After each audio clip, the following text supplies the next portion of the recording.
You ask Tiger to calculate. This deals with linear inequalities with one unknown.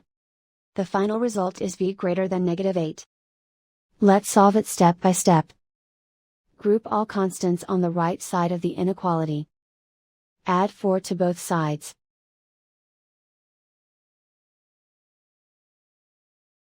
Group like terms.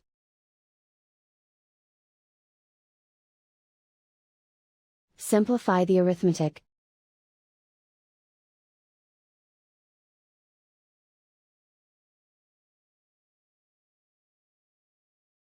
Isolate the v.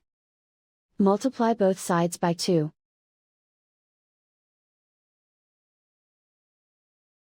Group like terms.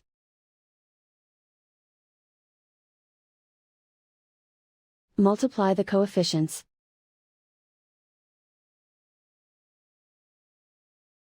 Simplify the fraction.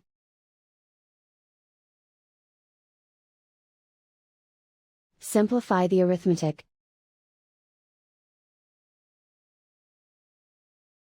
Plot the solution on a coordinate grid. And so the final result is v greater than -8.